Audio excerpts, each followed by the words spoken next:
Ombak pantai Widarapayung bergulung tenang sore itu, mengundang banyak pengunjung untuk bermain air di tepinya. Di antara mereka, seorang pemuda tampan bernama Arga melangkah santai di atas pasir putih, matanya menatap lepas ke laut. Ia mengenakan kemeja hijau favoritnya, tak menghiraukan tatapan heran dari beberapa warga lokal yang seakan ingin memperingatkannya. "Mas, jangan pakai hijau di pantai ini," bisik seorang nelayan tua yang kebetulan melewatinya. Arga tersenyum tipis. "Ah, Pak, itu cuma mitos." Sang nelayan hanya menghela napas panjang, lalu melanjutkan langkahnya, seakan tak ingin terlibat lebih jauh. Semakin sore, angin mulai berhembus lebih kencang. Langit yang tadinya cerah berubah mendung dalam sekejap. Arga yang tadinya menikmati deburan ombak mulai merasa ada sesuatu yang aneh. Angin berputar di sekelilingnya, membawa suara-suara samar yang tak bisa ia pahami. Lalu tiba-tiba, ombak besar datang tanpa peringatan. Air laut yang semula surut mendadak melonjak tinggi. Beberapa orang berteriak, berlarian menjauhi bibir pantai. Namun, sebelum Arga bisa bereaksi, sebuah gelombang raksasa menghantam tubuhnya dengan keras. Dunia seakan berputar. Air garam memenuhi paru-parunya. Ia berusaha berenang ke permukaan, tapi ada sesuatu yang menarik tubuhnya ke dasar laut. Pemandangan di sekelilingnya berubah. Gelap, dalam, dan sunyi. Napasnya mulai menipis. Dalam ketakutan, ia melihat sesosok bayangan hijau berkilauan mendekat dengan tatapan yang begitu tajam. Lalu semuanya menghilang dalam kegelapan. Kesadaran Arga perlahan kembali. Ia terbangun di atas sebuah ranjang empuk berlapis kain sutra hijau. Aroma melati memenuhi udara, membuat pikirannya semakin bingung. Matanya menyapu ruangan megah yang asing. Dinding berukir emas. Pilar-pilar tinggi menjulang dengan cahaya berpendar kehijauan. Suara gemercik air terdengar lembut, seakan berasal dari air mancur yang terbuat dari batu giok. Arga bangkit dengan tubuh masih lemas. Jantungnya berdegup kencang, mencoba memahami di mana ia berada. Ia mengingat ombak besar yang menelannya. Seharusnya ia tenggelam, seharusnya ia mati. Tapi, mengapa ia berada di tempat semewah ini? Langkah-langkah halus terdengar mendekat. Tirai tipis berwarna zamrud tersibak, menampakkan beberapa perempuan berparas elok dengan balutan kebaya hijau. Mereka tersenyum lembut, seakan telah lama menantikan kedatangannya. "Yang mulia sudah menunggu," bisik salah seorang dari mereka. Arga menelan ludah. "Yang mulia." Tanpa menjawab, para perempuan itu menggamit tangannya dengan lembut, membimbingnya keluar dari ruangan. Sepanjang koridor, dinding istana bersinar dengan cahaya lembut, seolah hidup dan bernafas. Setibanya di aula utama, jantung Arga semakin berdetak liar.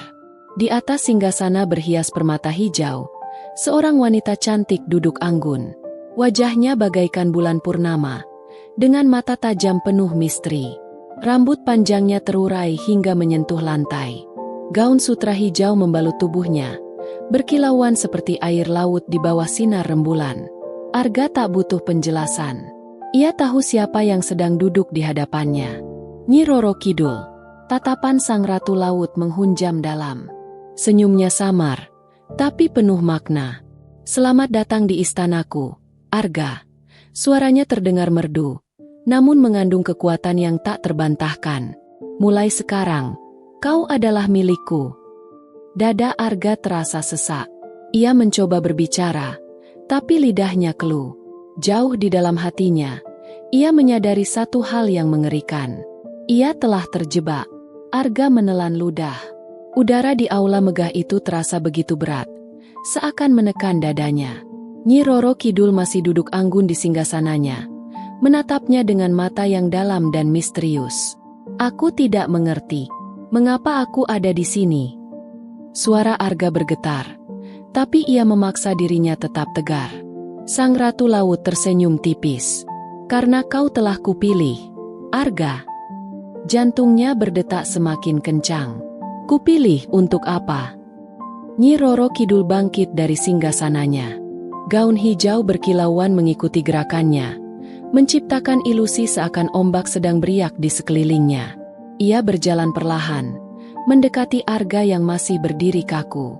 Kau akan menjadi pendampingku, bisiknya. Suaranya lembut namun penuh kuasa. Arga mundur selangkah. Tidak, aku tidak bisa. Aku hanya ingin pulang. Seketika, udara di dalam istana berubah dingin. Para dayang yang berdiri di sudut ruangan menundukkan kepala, seakan tak berani menatap ratu mereka. Pulang. Nyi Roro Kidul mengulangi kata itu dengan nada datar, lalu tersenyum. Tidak ada yang bisa kembali setelah memasuki istanaku kecuali dengan satu syarat. Arga menegang. Syarat apa? Mata hijau itu bersinar lembut, tapi penuh ketegasan. Menikah denganku. Hanya dengan begitu, kau akan diizinkan kembali ke duniamu. Kata-kata itu menggema di benaknya. Menikahi Ratu Pantai Selatan? Itu bukan sekadar mitos, bukan legenda yang diceritakan para orang tua di kampungnya. Ini nyata, dan ia adalah orang yang harus menjalaninya. Tidak, jawab Arga dengan suara serak. Aku tidak bisa. Nyi Roro Kidul tetap tersenyum, tapi tatapan matanya semakin tajam. Kau punya waktu untuk berpikir, Arga. Tapi ingat, semakin lama kau di sini, semakin sulit bagimu untuk kembali. Suara ombak terdengar semakin keras, seakan ikut berbicara. Arga bisa merasakan sesuatu yang tidak kasat mata sedang mengintainya dari segala penjuru. Ia harus menemukan jalan keluar. Sebelum semuanya terlambat. Keringat dingin membasahi pelipis Arga. Jantungnya berdetak cepat. Otaknya bekerja mencari cara untuk keluar dari tempat ini. Ia tidak bisa tinggal di istana ini selamanya. Apalagi menikahi Nyi Roro Kidul. Arga mengedarkan pandangan, mencoba menghafal setiap sudut ruangan. Para dayang masih berdiri di sisi-sisi aula, menundukkan kepala dengan sikap patuh. Di luar jendela istana, lautan luas berwarna kehijauan bergelombang tenang, seolah menyembunyikan kekuatan yang tak terduga. Sekarang ikutlah denganku. Suara Nyi Roro Kidul memecah kebisuannya. Kita akan mempersiapkan pernikahan. Arga menggigit bibir. Ia tak punya banyak waktu. Jika ia ingin keluar, maka ia harus bertindak sekarang. Tanpa berpikir panjang, ia berbalik dan berlari. Para dayang tersentak kaget, tapi tak ada yang berani mencegahnya. Langkah kakinya menggema di lantai marmer istana. Ia menerobos lorong-lorong panjang yang diterangi cahaya hijau, mencari jalan keluar. Namun, semakin jauh ia berlari, semakin aneh tempat ini terasa. Setiap lorong yang ia lewati selalu membawanya kembali ke tempat semula. Seperti sebuah labirin tanpa ujung. Mustahil. Bisiknya dengan napas memburu. Dari belakang, suara tawa lembut terdengar. Arga menoleh, dan di ujung lorong, berdiri Nyi Roro Kidul dengan tatapan penuh ketenangan. Seakan ia sudah tahu bahwa Arga akan mencoba melarikan diri. Tak ada manusia yang bisa meninggalkan tempat ini dengan cara biasa, ucapnya pelan, tapi suara itu menggema di seluruh ruangan. Kau hanya membuang waktumu, Arga. Arga mundur selangkah. Dadanya naik turun cepat. Ia tahu ratu ini bukan sembarang makhluk. Ia memiliki kekuatan yang tak bisa dilawan dengan tenaga manusia biasa. Namun, ia tidak akan menyerah. Ia harus menemukan celah. Harus ada cara lain untuk keluar dari sini. Tapi bagaimana? Arga berdiri terpaku. Nafasnya tersengal. Kakinya masih bersiap untuk berlari, tapi pikirannya buntu. Tak ada jalan keluar. Setiap lorong yang ia lalui membawanya kembali ke tempat semula. Seakan istana ini memiliki kesadaran sendiri. Nyi Roro Kidul melangkah mendekat dengan anggun. Gaunnya seakan menyatu dengan udara. Berkibar seperti ombak yang tenang namun mengancam. Kau masih mencoba melawan, Arga? Suaranya lembut, namun menyiratkan kuasa yang tak terbantahkan. Arga mengepalkan tangan. Aku tidak bisa tinggal di sini. Aku hanya ingin pulang. Nyi Roro Kidul tersenyum tipis. Pulang ke dunia fana yang penuh penderitaan? Kau tak sadar, Arga. Aku menawarkan sesuatu yang jauh lebih besar dari sekadar kehidupan biasa. Arga terdiam. Kekayaan, kekuasaan, dan kehidupan yang abadi. Suara Nyi Roro Kidul mengalun penuh pesona. Jika kau menerimaku, kau akan menjadi raja di istana ini. Kau akan memiliki segalanya, tanpa harus takut kehilangan. Tangan halusnya terulur, nyaris menyentuh wajah Arga. Saat itu, Arga merasakan sesuatu yang aneh. Tubuhnya terasa ringan, pikirannya menjadi tenang, seakan godaan itu mulai menguasai hatinya. Namun, di saat yang sama, sebuah ingatan muncul di benaknya. Wajah ibunya yang selalu menunggunya pulang. Ayahnya yang bekerja keras untuk keluarganya. Kehidupan sederhananya di Cilacap yang penuh dengan suka dan duka. Arga menggertakkan giginya. Tidak, ini bukan dirinya. Dengan sekuat tenaga, ia mundur selangkah dan menggeleng. Tidak, aku tidak butuh kekayaan atau kekuasaan. Aku hanya ingin pulang. Tatapan Nyi Roro Kidul sedikit berubah. Bibirnya masih tersenyum, tapi matanya menyiratkan sesuatu yang berbeda. Kau menolak tawaranku? Suaranya terdengar lebih dalam, lebih dingin. Arga menelan ludah, tapi ia tetap teguh. Ya, aku menolak. Sekejap, udara di sekeliling mereka berubah. Ombak di luar istana bergejolak lebih liar, dan angin dingin berhembus menerpa wajah Arga. Nyi Roro Kidul menarik tangannya kembali. Baiklah, Arga. Jika kau menolak dengan kesadaran penuh, maka bersiaplah menghadapi akibatnya. Dada Arga berdegup kencang. Ia tahu, sesuatu yang mengerikan akan segera terjadi. Langit di atas istana mendadak gelap. Ombak yang tadinya tenang kini bergulung dahsyat, menghantam pilar-pilar raksasa yang menyangga istana bawah laut. Suara gemuruh terdengar di segala penjuru, seakan lautan sedang mengamuk. Arga menelan ludah. Tubuhnya menegang, siap menghadapi apapun yang akan terjadi. Tatapan Nyi Roro Kidul berubah tajam. Senyum yang tadi menghiasi wajahnya lenyap, digantikan oleh sorot mata penuh kekecewaan dan kemarahan. Gaun hijau zamrud yang membalut tubuhnya berkibar liar, seakan terbuat dari air yang bergejolak. Kau menolak anugerahku, Arga? Suaranya menggema, memenuhi seluruh istana. Tak ada manusia yang bisa menolak keinginanku tanpa konsekuensi. Angin kencang berputar di sekitar Arga. Ia merasakan tekanan luar biasa di sekelilingnya, seakan udara di istana ini mulai menolaknya. Jantungnya berdebar cepat, tapi ia tetap berdiri teguh. Aku tidak takut, serunya. Aku tidak bisa tinggal di sini selamanya. Nyi Roro Kidul mengangkat satu tangannya. Seketika, air laut di bawah kakinya naik dan berputar membentuk pusaran raksasa. Ombak itu tanpa hidup, siap menelannya kapan saja. Kau terlalu sombong, Arga, bisiknya dingin. Jika kau tidak bisa menerimaku, maka kau tidak akan kembali ke dunia manusia. Kau akan menjadi bagian dari lautan ini selamanya. Air yang mengelilingi Arga tiba-tiba naik, menyeret tubuhnya ke atas. Ia meronta, mencoba melepaskan diri, tapi kekuatan air itu terlalu besar. Ia merasa seperti ditarik ke dalam jurang tanpa dasar. Tubuhnya melayang tanpa kendali. Tidak, ia tidak bisa berakhir seperti ini. Dengan seluruh tenaganya, Arga berusaha melawan. Ia mengingat segala hal yang membuatnya ingin kembali, rumahnya, keluarganya, kehidupannya di dunia manusia. Di saat terakhir, sesuatu berbisik di telinganya. Sebuah doa. Allah. Suara hatinya bergetar. Tiba-tiba, tubuhnya terasa ringan.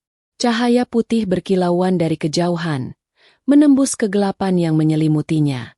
Ia merasakan tarikan kuat yang berbeda, seakan ada kekuatan lain yang menariknya keluar dari jeratan istana gaib ini. Lalu segalanya berubah.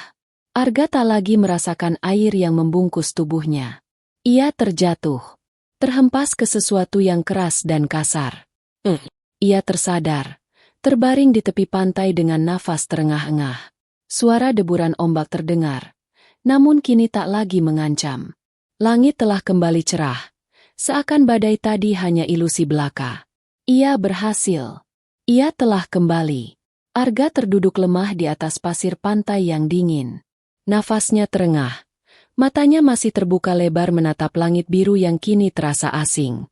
Tubuhnya gemetar, antara syukur dan ketakutan yang masih menyelimuti. "Mas! Mas!" teriak seorang nelayan tua sambil berlari ke arahnya. Wajahnya pucat, tapi ada rasa lega yang terpancar. "Alhamdulillah, kamu kembali." Arga hanya bisa mengangguk lemah.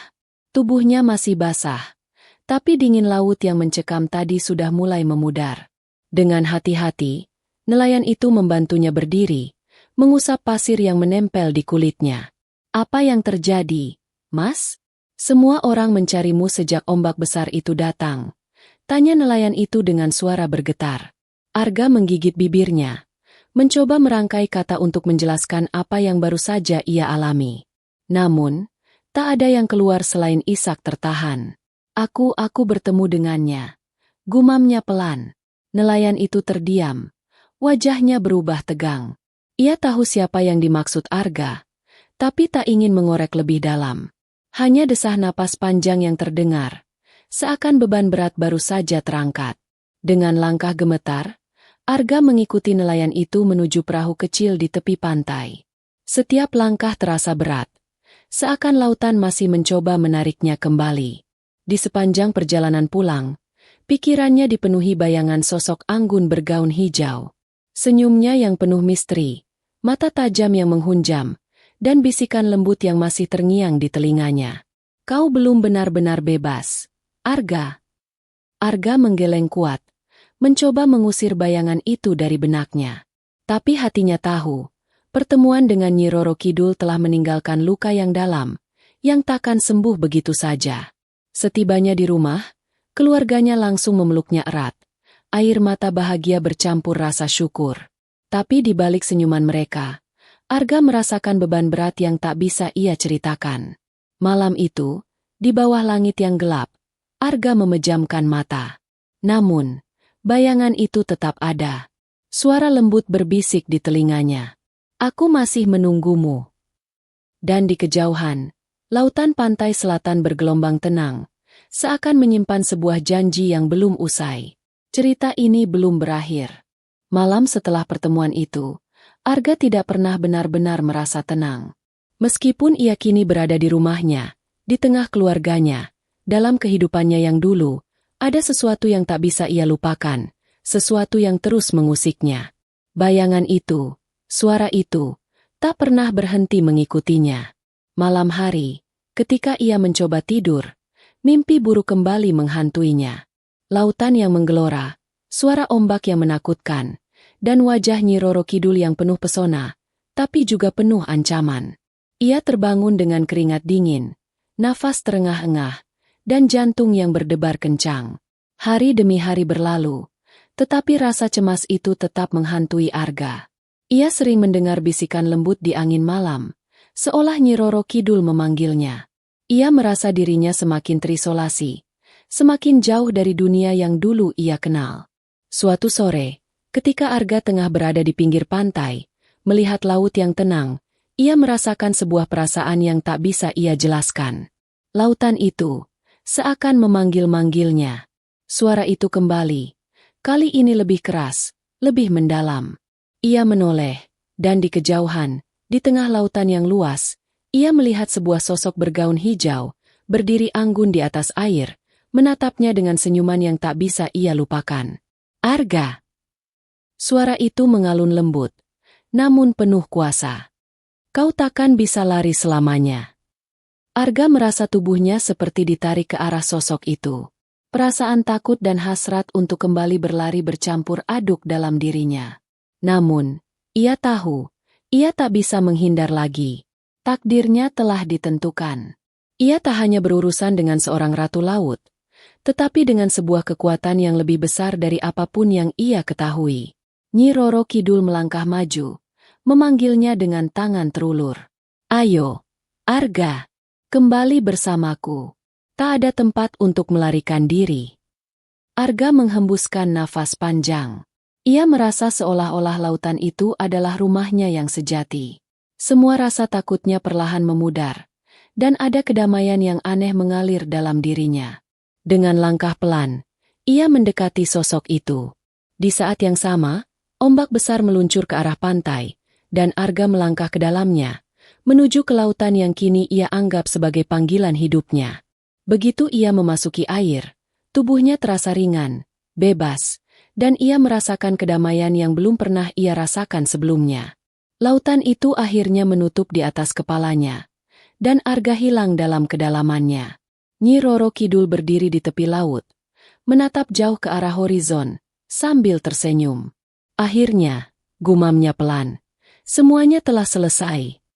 Dan di pantai yang tenang itu, tak ada yang tahu, apakah Arga benar-benar menghilang selamanya atau kembali menjadi bagian dari kisah yang tak pernah berakhir. Cerita ini berakhir, namun misteri Nyi Roro Kidul dan Laut Selatan tetap hidup, terus mengalir di dalam legenda dan takdir yang tak bisa dihindari. Cerita ini mengingatkan kita akan pentingnya keputusan hidup dan bagaimana kita harus menghadapi tantangan serta godaan yang datang dalam hidup. Kadang-kadang, kita merasa ada jalan yang lebih mudah atau tawaran yang menggoda, tetapi kita harus tetap berpegang pada prinsip yang benar.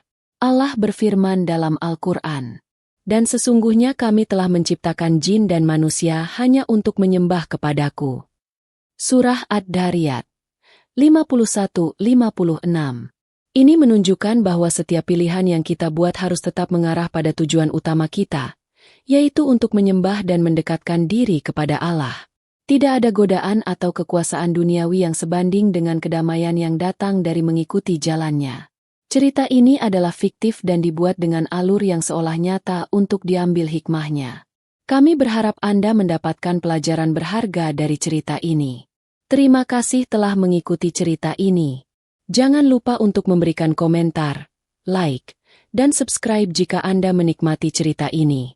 Semoga kisah ini memberi inspirasi dan pengetahuan untuk kita semua.